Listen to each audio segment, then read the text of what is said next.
PCB में neutral और phase की सप्लाई देना है। ये हमारी मेन लीड है। मेन लीड के एक वायर को न्यूट्रल मान लीजिए, दूसरे वायर को फेज मान लीजिए। किसी को भी न्यूट्रल, किसी को भी फेज मान सकते हैं। यहाँ देखिए न्यूट्रल लिखा गया है पीसीबी में, यहाँ पे देखिए ध्यान से न्यूट्रल लिखा है ना। तो ये जो तीनों पिन है वो एक प्रकार का जंक्शन है, तीनों आपस में शॉर्ट है, ठीक है। तो आप किसी भी पिन पे न्यूट्रल की सप्लाई दे सकते हैं। क्लियर, हमने दे दिया।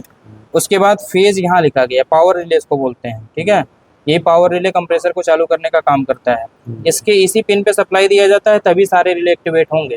अगर इस पिन पे सप्लाई देंगे तो कोई भी पीसीबी काम नहीं करेगा, वर्क नहीं करेगा, ठीक है।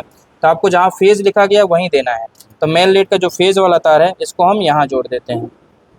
इतना सबको समझ में आ गया? नहीं आ गया ना। अब हमारे पास 3 मोटर हैं।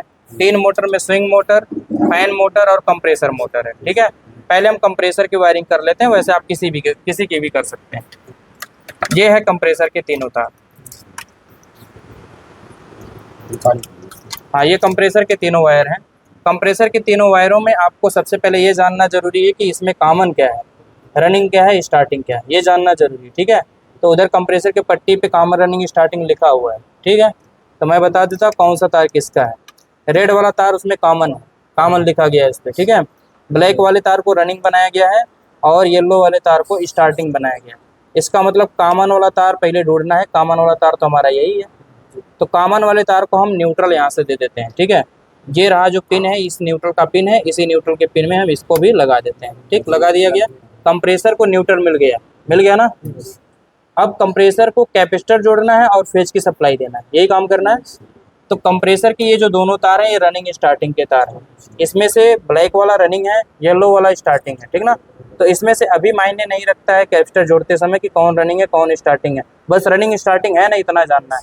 ये दोनों तार रनिंग स्टार्टिंग के हैं। तो अब आपको एक तार जोड़ देना है एक पिन पे और दूसरा तार जोड़ देना है दूसरे पिन पे। कोई भी किसी पे भी जोड़ सकते हैं, कोई दिक्कत वाली बात नहीं है। क्लियर है ना। तो अभी तो हमने कैपेसिटर में जोड़ा, अभी तो हमने कंप्रेसर को सिर्फ न्यूट्रल दिया, इसको फेज भी तो देना पड़ेगा। तो फेज देने के लिए ये पीसीबी यहाँ से आउट करेगा, देखिए COMP लिखा हुआ है। ये 3 मिनट के बाद इस पिन से आउट कर देगा, ठीक है। तो जब फेज आउट करेगा तो कंप्रेसर चालू हो जाएगा। इतनी बात क्लियर हो गई।